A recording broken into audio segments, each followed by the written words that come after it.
Welcome back, listeners, to the BizBlend, the podcast where we decode business growth, mindset, and strategy. I'm your host, Sana, as always, and today we are joined by Gregory Shepard. Let me introduce a bit about him. So, he's a serial entrepreneur, investor, and also author of the Startup Life Cycle. Now, hear me out, listeners. Greg has built and sold not one, not two, not three, 12 companies. And he's here to share the real roadmap of scaling from idea to exit with all of us. So let's quickly dive into this exciting episode. So, Greg, welcome to the show. And I can't wait to dive deep into our conversation today with you. Well, thank you, and thank you for the kind words. It's a pleasure to be here. Okay. So let's talk about your book, Greg. So in the life cycle, I mean, generally also if we see, you break the startup journey into clear phases in there. So from your experience, I mean, you have built and sold 12 companies. Which phase do you think most of the founders underestimate, and why, or maybe what's the hidden trap there? What kind of monster is hiding under the bed in there? Well, I mean, the research I did took about 5 years, and in that, we found that about 47.1% of founders fail in the first 18 months. And then the rest of the founders fail over the following 5 years for mostly decisions they made in the first 18 months. So the first 18 months is critical. Now, in terms of where that sits in the life cycle, it Mm. depends on how fast they go through the stages, but typically that time period accounts for the vision stage, the product stage, and the go-to-market stage. This is usually where they make the most mistakes. Mm.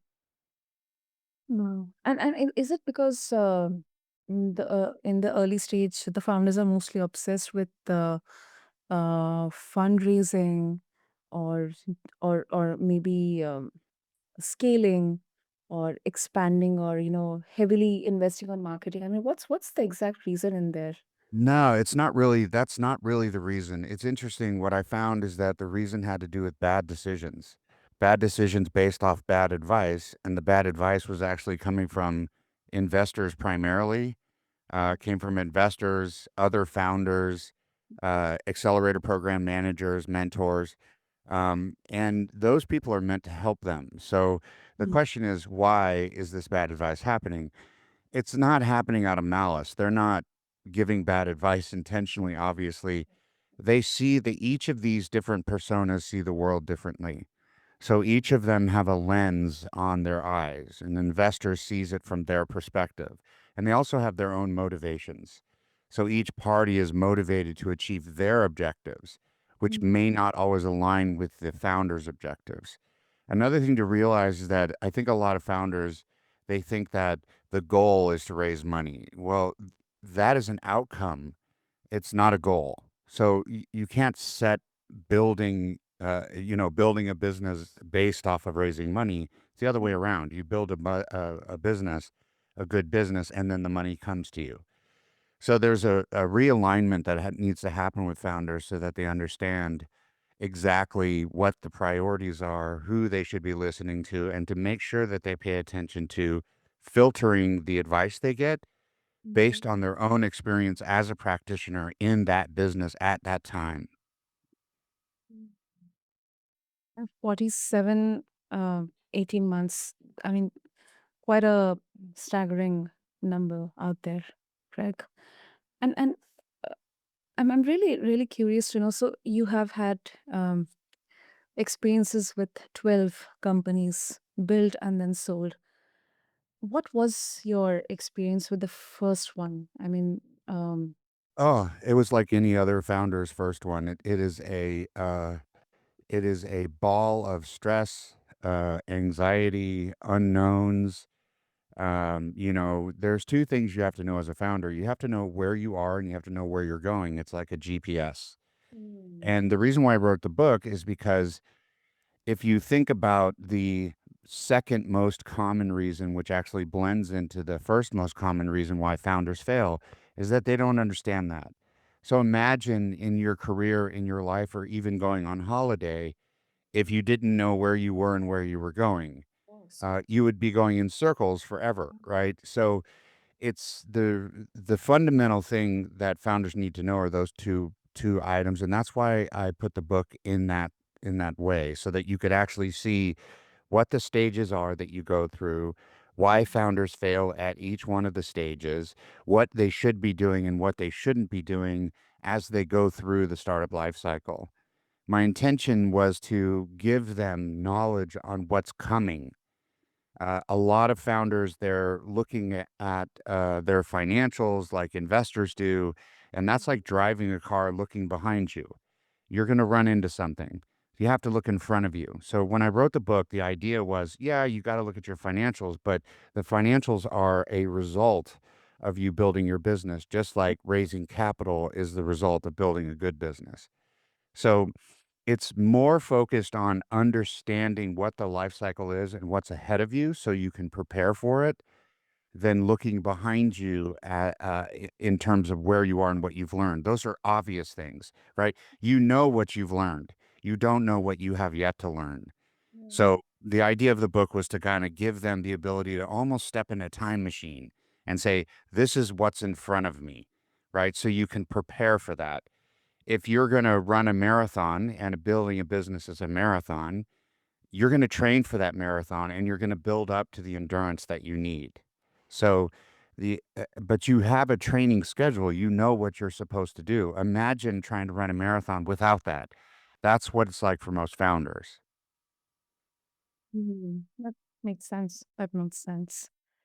And another interesting, part of your kind of is what motivating you is your philosophy of altruistic capitalism, and you are really, kind of empowering the generation based on this. So, if you can share with us, I mean, how can founders weave purpose into their business model without also diluting, profit? It's like the blend of profit and purpose into there. Yeah, there is nothing wrong with doing well by doing good, right? You can make money by doing good things. There's nothing wrong with that. What I propose is that the motivation of founders, when I look at the founders that fall off, those founders are primarily extrinsically motivated, meaning they're motivated on the outside. So they're motivated by money, power, things like this, versus intrinsic motivations, which is the kind of motivation you get when you play a game and what Mm-hmm. you see in sports. So I think that altruistic capitalism embraces intrinsic motivation while producing the outcome of extrinsic motivation. And it does that by considering the fact that a good business is holistically good. It's not just good financially, it's good for the people in the business and the people outside of the business. What I found in the research is that any of the founders that were motivated purely on money, those were the ones that primarily failed. And those founders that were motivated primarily on trying to create things without consideration of the other elements that are attached to a business, like the people that are working there, the customers, and the ecosystem, those founders also failed. So when you're building a business, you have to look at it more holistically. And the approach of altruistic capitalism is using the power of capitalism for altruistic outcomes organically, right? So you see this happening everywhere. You just don't realize it's happening. Mm-hmm. Hmm.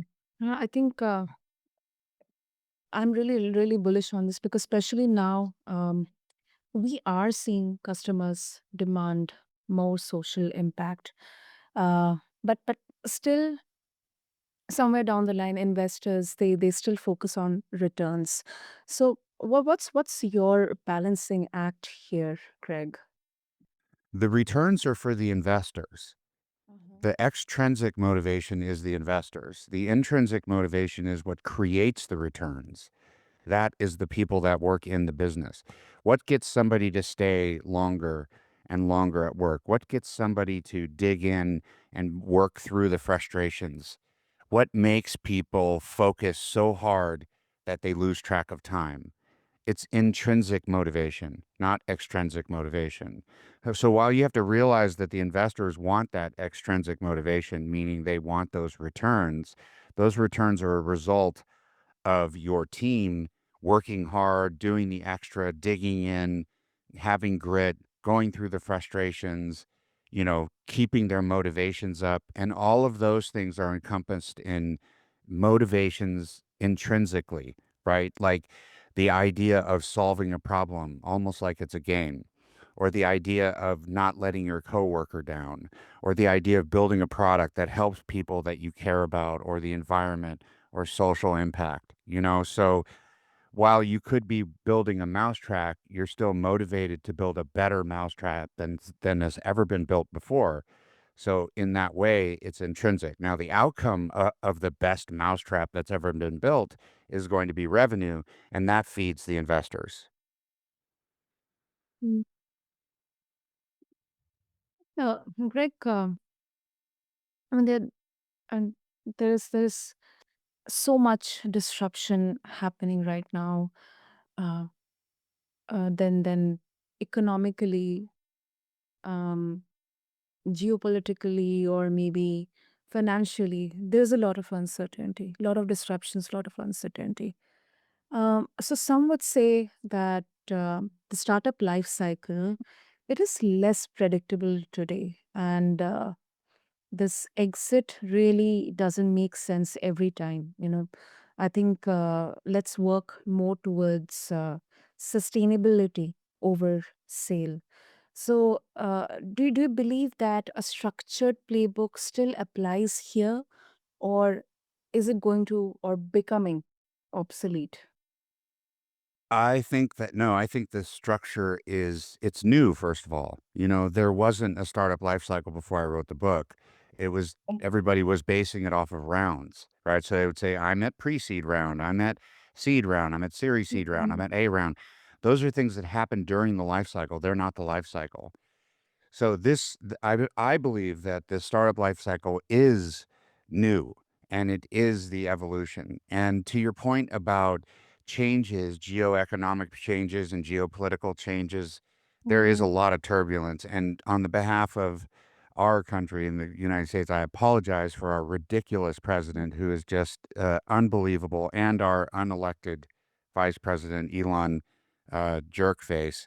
Anyway, I will say that, I think that, to the point earlier, if you are building a business Mhm. and as the ecosystem changes, there are some things that never change, right? Like you have to have a vision. That's the first stage of the life cycle. You have to build a product. That's the second stage of the life cycle. You have to sell the product. That's the third stage of the life cycle. You have to standardize your processes and then move into optimization, and those are the next two stages. And then eventually, if you're going to sell your company, you had mentioned it's not always, people don't always want to sell their business. But if you're raising money, you're going to be selling your business. Because if you don't sell your business, you're not going to be able to return money to your investors. So they will force you to sell your business because otherwise they never get their return back. So, the exit is also an outcome of building a good business. So my point generally is like, listen, your motivation, the exit of your business, raising capital, your own financial stability, and altruistic capitalism are all based off of focusing on building a quality, holistic business, something that looks at all the different aspects of building a startup and doesn't just focus on one, which usually is just revenue. They just focus on revenue, revenue, revenue. And again, revenue is an outcome, right? Mm. Revenue is an outcome of sales, and sales is an outcome of marketing, and marketing is an outcome of building a good product that you can market in the first place. So I think that most people focus on the latent indicators, the lagging indicators, these things that are behind the leading indicators instead of focusing on what causes them, right? How can you change the future by changing the present? Right? So should we be focused on the future revenue or should we be focused on building a good business today? That's a million dollar question in there to think about.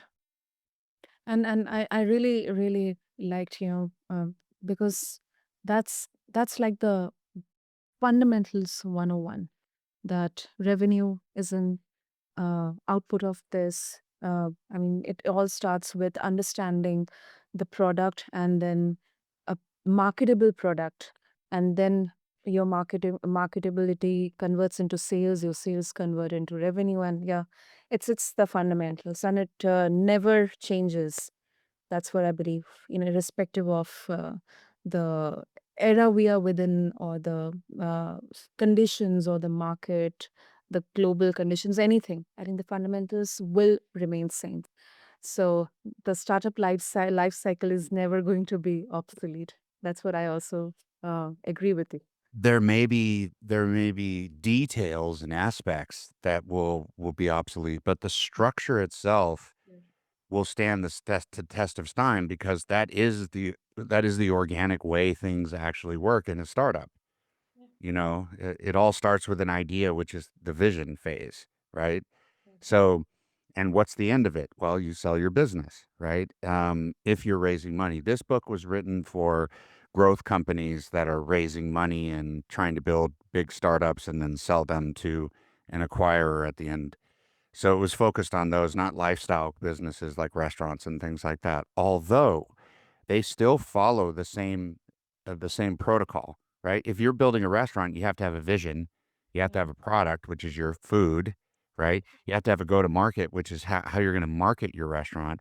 You have to standardize, which is your menu and everything that has to do with your menu and how things are cooked and prepared.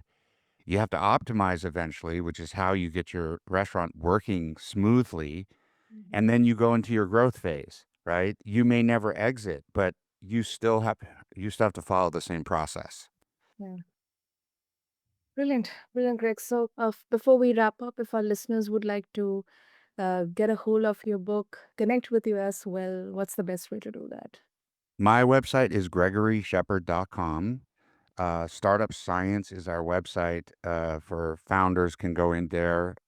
If you're on my website, you can click on founders and log into a platform that breaks down the book and allows you to actually find investors, grants, and more.